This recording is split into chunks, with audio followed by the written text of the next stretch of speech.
We Can Do It!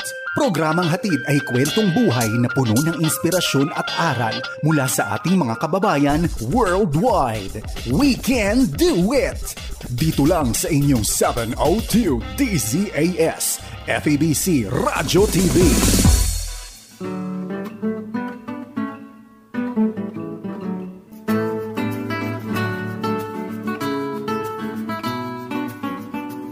Magandang araw po ulit sa inyo lahat mga kaibigan. Ito nga po ang ating programang We Can Do It! Kami po ang inyong mga kasama, Jonathan Mortiz. At Ate Maru Cepeda Javier. Yes, Ate Maru, 30 minutes ulit itong samahan natin.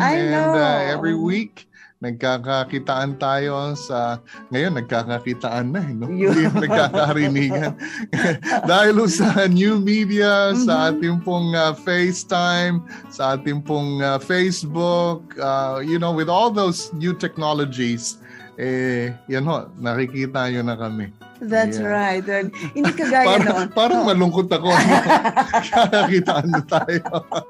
Dapat masaya ka to. I know. Hindi ko kasi nakikita ko na yung mga nawawalang buhok. Kahit maputi na ang buhok ko.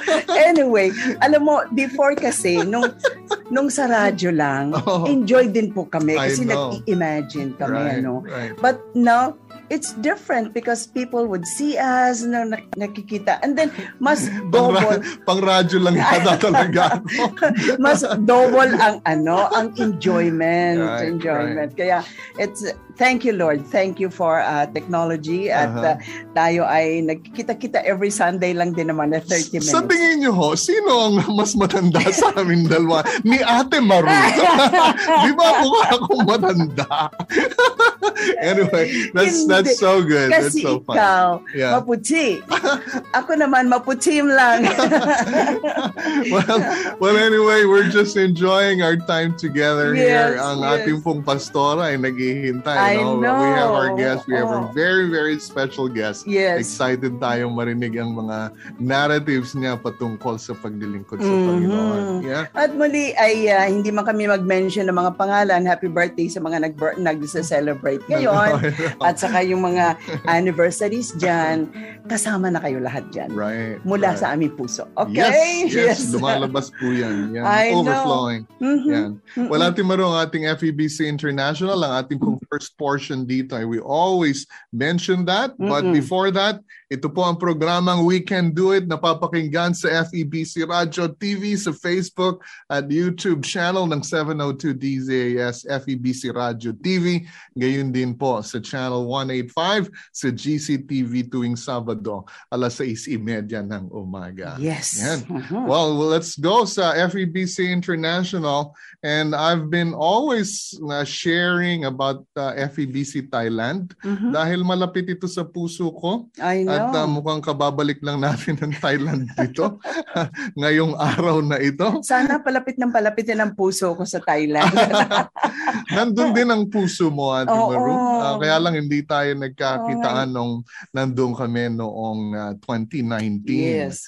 Well, the good thing is nakabalik tayo before the lockdown. It would be harder for my wife especially kung nandun siya during lockdown kasi hindi natin alam yung mga pangyayari. Correct.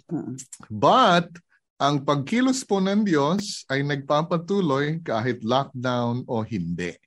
In fact, mas lalo natin nakita yung kabutihan ng Diyos doon sa lockdown. Yes, we've seen a lot of death. We've seen a lot of pain. We've seen a lot of sickness. Until now, we know people who are experiencing pains. Pero kagaya ho na nabanggit natin, ang ebanghelyo po ay mas malapit doon sa mga nasasaktan, yung mga may sakit, yung pong nahihirapan dahil ito ang mensahe. It's for the hope na ito yung mensahe na dapat nating ipahayag sa mga tao. Tama. Nandito tayo sa Amerika, sa Canada, ang ating host, ang ating guest. Yes, there's wealth. Pero alam po ninyo, ang kakaiban ho ng pains dito sa lugar namin ay mental health, psychological problems, yung feeling of isolation, kasi mga individualistic ang abandoned. Abandoned. Definitely abandoned. Yun ho ang may offer natin. No, ma-offer actually ng Panginoong Jesus. Amen. This is the gospel message. Kaya wherever we are, God is telling us to be a missionary sa kung saan man po. Yeah, naalala ko tuloy yung kanta, Jesus is the friend of a wounded heart. Yes. That's the gospel message. Yeah. Really, that's the gospel message. He's a friend of a wounded heart. Kaya nga sabi ng Panginoong Jesus, mahirap makapasok sa kaharian ng Diyos yung mga mayayaman. You know, even you're going into ang camel ay going into a needle. A needle, yes. Eye of the needle. Which is totoo. However, yung pong mga mayayaman na humingi ng tulong sa Panginoon, wala hong imposible sa Diyos. You know, nothing is impossible. Kasi anybody is welcome to the kingdom of God. Definitely. Basta lumapit tayo sa Panginoon, hindi niya tayo itsapuera with open arms. Tanggap tayo ni Lord. Iyon ang hinahanap ng Panginoon sa atin. Yes. In fact, oftentimes, He permits these things to happen to us para talaga mabasag tayo. Correct. Broken tayo, and we could come to Him.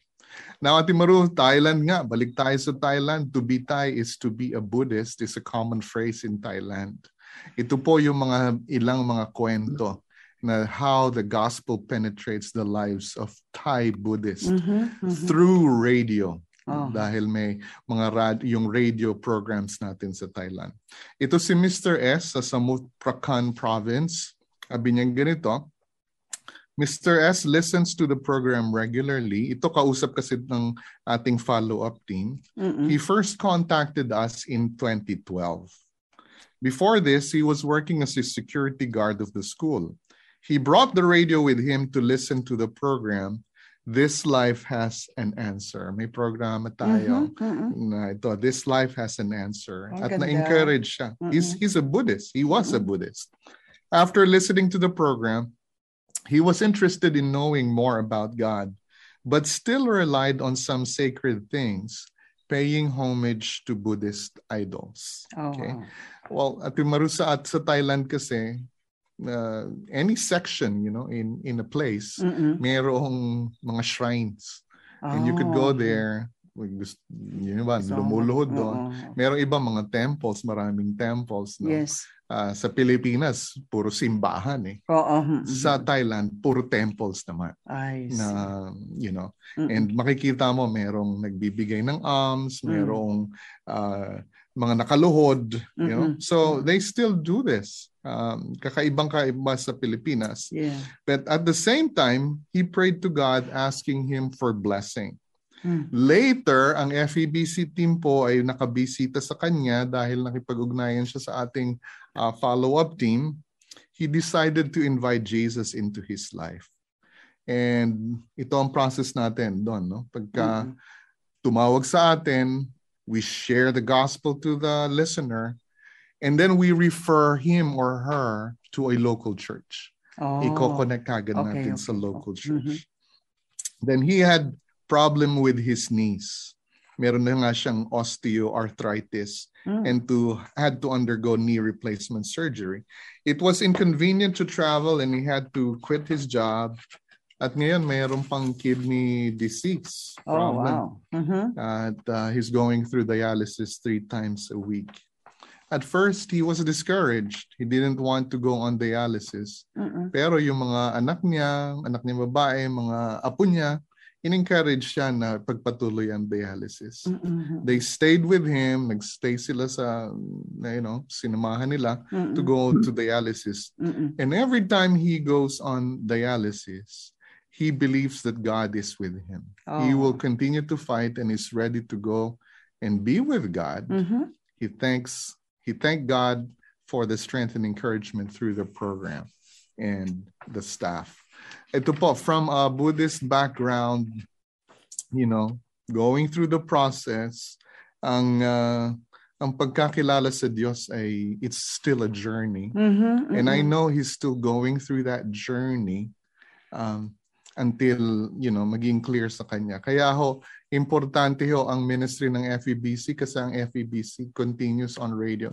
Alam po ninyo na hindi madali na maging Kristiyano o maging follower ni Christ sa Thailand because of this. Kasi pwede silang iwan ng pamilya. Kaya minsan maraming anonymous Christians na nakikinig lang sa mga media. And that's the reason why FEBC is there. Wow. Para ibahagi sa kanila ang ebanghelyo, magpatuloy sila, mag-grow sila, mag-disciple sila and we encourage them to go to a church and be discipled by a church kasi FEBC is not a church. When we say a church, yung community na physically, right, meeting nandun, pero ang FEBC po ay go along with the church to assist. That's true. So yan po ang ministry ng FEBC. Salamat po sa panalangin ninyo sa FEBC at patuloy ho tayong lahat, every one of us is involved na gawin ng ministeryo po ng Panginoon. That's true. That's true. And we can do it. You can do it sa tulong po ng Panginoon. You can do it. We can do it. Really, we can do it too. You can do it. We can do it. Really, we can do it too. Amen. Welcome na natin Maru, ating guest. Yes. Our God is alive and He works in wonders. Nako. Ang ating guest sa araw na ito ay ito talagang still up and about on a mission. Right. Malalaman natin ito. On fire for the Lord. On fire for the Lord. She is a mother of 4, a grandma of 3. Widowed for 2 years now. She is an entrepreneur, a Bible school teacher, a deaconess, a counselor, a senior pastor, a singer, a composer. Wow. And a former Tagishimig contestant. So nagka-meet na kayo. Yes. Sa Tagishimig na yan. And she is also a graduate of AB Theology and then the Missionary for Vision School for Israel and Palestine, a member of Manila Pastoral Movement, and presently in Canada for a mission. Yes. So let's welcome po sa ating program, Pastora Vulet Correa Buliezer. Wow, Pastor Vulet, how are you? Naku, thank you for inviting me. Ninenervyos naman ako. Kailan lang. Just like over a cup of coffee. And thank you for stopping by sa driver ninyo, ha? Kasi you know what? Si Pastora Vulet ngayon ay nagta-travel sa Vancouver, no? At saka nakasakay sila sa van, hindi naman tayo pwede mag-recording na umaandar. So, whoever is the driver, thank you for stopping by for about a few minutes and then we'll be done. But thank you, Vulet, na ikaw ay available. Welcome. Ate Maru, sa totoo lang, it's my pleasure na maimbitahan ako dito sa inyong programa ni Kuya Jonathan Ortiz ng Let's Do It. Dati mo lang ako parang kahapon mo lang ako ini-interview sa Tagishimig. Itong Tagishimig, kwentuhan mo nga, ano ba nangyari? Ano nga ba? Paano ka ba napunta dun sa Tagishimig na yun? Sige. Kasi Ate Maru, singer, composer na talaga ako sa church. Ngayon, sabi nila sa akin, why don't you join Tagishimig? Anong mali mo ma-discover ka? Nanalo naman ako ng daily, weekly, monthly. Tapos umabot naman ako sa finals. Ngayon, nag-grand finalist ka? Wow! Okay. At alam niyo kung sino kong... Alam mo ba kung sino kalaban ko? Sino? Ricky Sanchez. Ricky Sanchez po. Hi, Ricky. Kamusta inaanak? Ricky, kung nanonood ka, may utang na loob ka sa akin. Ano bang ginawa mo kay Ricky? Kasi sabi niya, Bullet, hindi ako makakanta, ninenervyos ako, nanginginig ako. Sabi ko, wag kang nervous at kapatid. Halika, dinala ko siya sa sulok, magdasal tayo. Magdasal kami, nawala ang nervyos. Siya nanalo, ako tayo. May utang na loob nga sa'yo si Ricky. Kaya pagka Kaya pagka naririnig kong kumakanta si Ricky, sabi ko, dapat hindi na kita pinagdasal ako natala. joke lang. Paano ako, Ricky? I know. Oh, wow. Pero ikaw ba mahilig ka talaga kumanta nung maliit ka pa? Opo, bata pa ako, pinakakanta na ako ng tatay ko sa table, tapos may nagbibigay sa akin 5, G's, gano'n. Gano'n. Lang ako sa Sa bagay, Ate Maru, lahat ng mga Pilipino marunong kumanta eh. Ako nga, nung maliit pa yun si Christopher, ay talagang tinuturuan ko na kumanta. Kaya lang may accent. Puri. May accent siya. But anyway, we would like to know more about your mission sa Canada. I know you were a pastor in the Philippines. Pastora ka sa Philippines. You have a big congregation there. But paano ka ni-lead ng Lord dito sa Canada ngayon? Naku, Ate Maru, alam mo, sabi nga, bloom where you are planted. I've been praying for this for the longest time. Just to give you an exact figure, mga 4 decades siguro. Tanungin ko yung edad ko, ah. Okay. Huwag mo na itanong ano edad ko at madidiscover din. Wag magtanungan ng age. Oo. Basta 4 na lang 4. Tapos apply ako ng ng visa. Hindi ako na-approve 7 times na disapprove ako. Oh, wow. Tapos ngayon, nauna na yung mga anak ko sa Amerika, punta dito sa Canada. So yung anak ko ngayon, she got married. Tapos yun nga, she became pregnant, ganon. Tapos in-invite niya ako na pumunta dito sa Canada. So when she invited me here in Canada, sabi ko, Lord, I know that you have a purpose. Ba't mo ko dinala sa Canada? So lo and behold, tama nga, anong dinala niya ako dito, I was invited ng mga pastor dito sa church sa Canada to join them and to be one of them. Sabi ko nga, it's overwhelming talaga yung aking naranasan dahil they honor me as a pastor here in Canada, considering na taga-Pilipinas ako. Tapos yun, sabi nga, the harvest is plentiful, but the reapers are few. So they welcome me with open arms, and that's the reason why I'm here in Vancouver to attend the 2-day pastors conference. And I'm just so thankful dahil hindi lang ako sa pag-awit ginamit ng Panginoon, kundi sa pagbabahagi rin sa salita ng Diyos. Oh, wow. Well, saan ka talaga based ngayon sa Canada? Hindi sa Vancouver?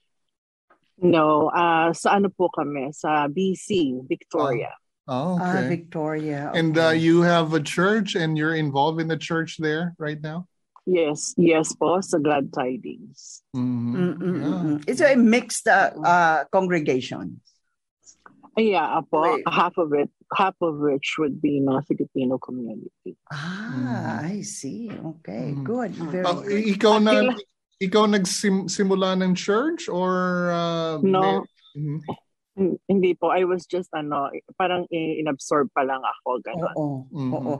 Ilang months ka pa lang dito, or bali 2 months po. 2 months ka lang from the Philippines. 3 months. From the Philippines. Wow. Actually, Ate Maru, sorry Kuya Jonathan. Supposedly, if my husband is still alive, namin ngayon 38 years na dapat anniversary. Kami. Yes, that was March 24. So March 27 tayo. So that was 3 days ago. Happy anniversary. Yeah. Right. I hope you're still happy. I know the happiness naman comes from the Lord always, no? So, pero Ate Maru, kilala kayo dito, Saan? Dito sa Canada, sa BC. Sino ba hindi nakakilala kay Ate Maru? No.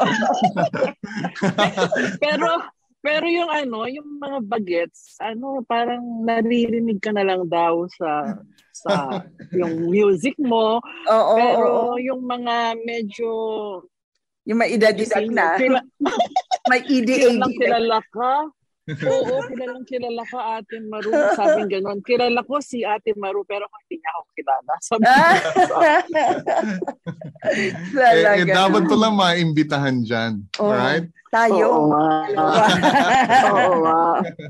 Kuya Jonathan. Kuya Jonathan, nakita kita ulit. Alam mo, may re-reveal ako pero wag kang magagalit tsaka asawa mo, ha? Crush kita dati Pero dati naman yun. Oo, dati pa yun. Nag-meet na ba tayo before, Pastora? Nag-meet na tayo before? Nag-meet na tayo before? Oo, kaya lang, suplado ka nun Hindi ka namamansin. Hindi, familiar ka nga sa akin. Yeah. Hindi ako suplado. Ganon.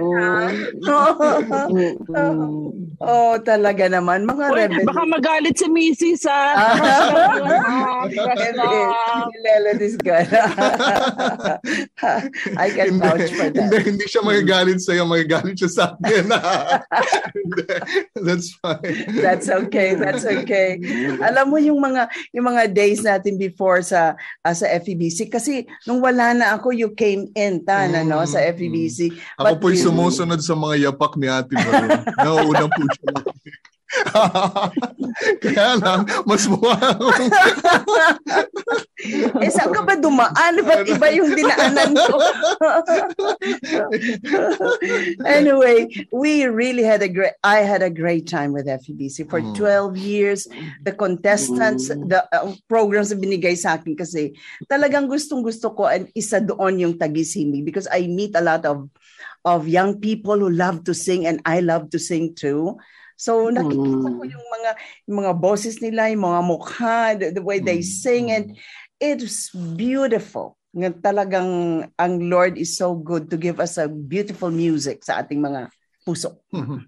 Well, Pastor Bonet, sorry po. Go ahead. Ate Maru, last na lang. Nung nagpunta nga ako ng Israel, nung pinakanta ko sabi ko, ano pang kakantahin? Taos puso! Sabi ko, ano taos puso? Yung pala, Ate Maru, taos puso. Thank you, Lord, and thank you. Now, Pastor Bonet, because we want to know more and how God has opened doors for you. Yung pagkatawag sa iyo ng Panginoon in pastoral work, because it's unique, right? And you've gone through the process. You went through, you finished your AB theology. Yeah, paano yun? Paano ka tinawag ng Panginoon? And also yung support sa iyo ng husband dear mo. Yeah. Thank you for asking me that, Kuya Jonathan. Kuya daw po. Okay, alam mo talaga yung pagkakatawag sa akin ng Lord. Kaya ang favorite song ko, Lord, why have you chosen? Sabi ko, bakit ako? Diba? Yeah. Sino ba naman ako? Alam naman talagang pasaway ako ng aking kadalagahan. Napakapili ako talaga. Sabi ko nga sa iyo, yung nature ko talaga ang mga boys, pinaglalaroan ko lang yan. Pero dumating yung time, ako na yung pinaglaruan. Yun ang turning point ko. Kung paano ko nakilala ang Panginoon. Just so you know, Ate Maru, I attempted to take my life several times dahil nailap na talaga ako ng totoo. Pero sabi ng Lord, wag mong sayangin yung buhay mo dyan, kahit na broken-hearted ka, merong tamang lalaking ibibigay ako sa iyo. And I say 60:22 says that when the right time comes, the Lord will make it happen. So na-meet ko yung aking husband doon sa church. Doon na kami kinasal, doon na kami nagkaroon ng anak. At yun nga, very supportive siya sa akin. At nag-heal naman yung wound ko. At ngayon, nung yung iniiyakan ko na lalaki, na nagsugat ng puso ko. Bitter pa. Mukhang may hugot pa doon. Oo, may hugot pa. Alam mo, hinayang siya. Sabi niya, bakit kita sinugatan? Sagot ko naman sa kanya, kapag puso'y sinugatan, hindi ka na makababalik kailan na. Pero all wounds daw talaga will heal in the process. Tapos yun, sabi ng Lord sa akin, sige, ayan, nandyan ka na, sige, mag-aral ka. Tapos nag-aral naman ako, nakagraduate ako ng private school. Tapos I went on a mission, yung Great Commission, na go and preach the gospel. Binigay yun sa akin ng Panginoon. Kaya sabi ko, Joshua 24:15, as for me and my house, we will serve the Lord. That would be my highest priority. And hindi ako magsisisi, Ate Maru, kung paano ako tinawag ng Panginoon. That was 19 ano?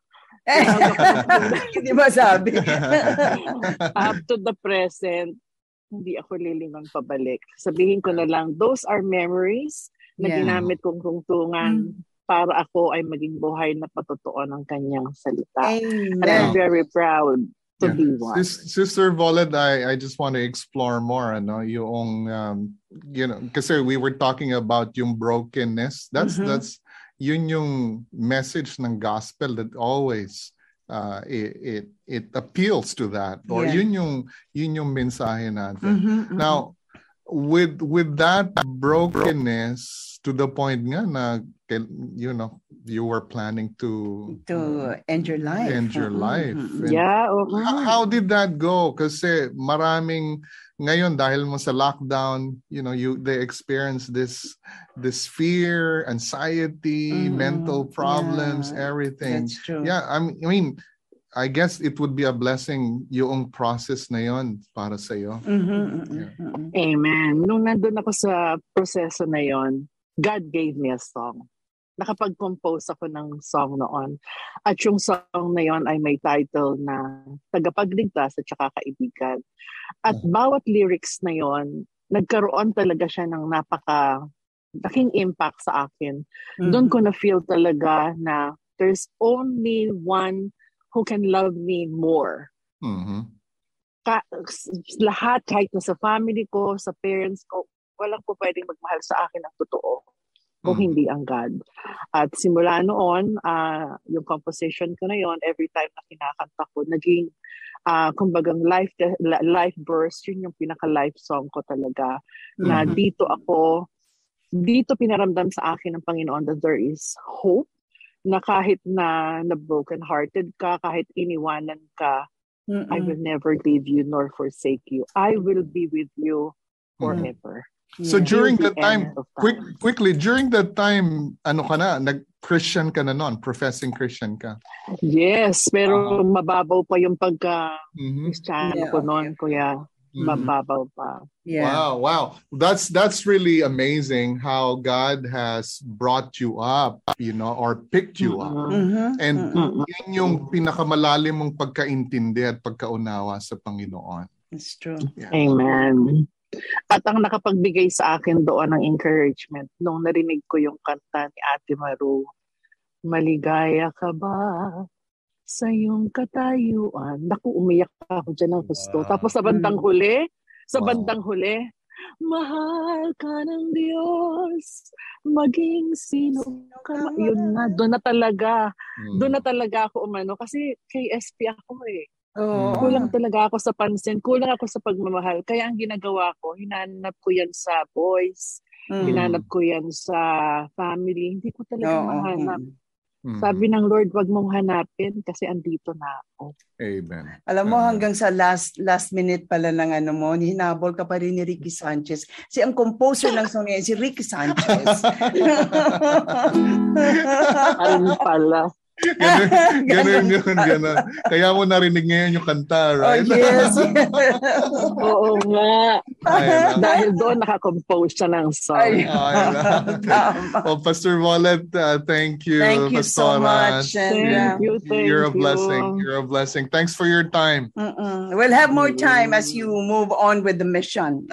Yeah. Keep us posted. Magkalapit na lang tayo. Correct. Thank you for having me. Yeah, okay. So, you know what? We can do it. We can do it sa tulong ng Panginoon. Nakita niyo yan sa buhay ni Pastora Voled. Okay? That's right. We can do it. Yes, we can do it. With Christ who gives us strength, we can do it. Yes, we can do it. with Christ who gives us strength. Ito po ang ating programang We Can Do It ay napapakinggan sa FEBC Radio TV at napapanood sa Facebook Live at sa YouTube channel ng 702 DZAS FEBC Radio TV. Ganon din sa Channel 185 sa GCTV. Well, kami po yung magpapaalam na God bless you po. Magkita-kita ulit tayo next week. Yes. Bye. Bye-bye. I'll see ya. Thank you, Paulette. Bye. Thank you. Inyong narinig ang We Can Do It dito lamang sa inyong 702 DZAS FEBC Radio TV, agapay ng sambayanan.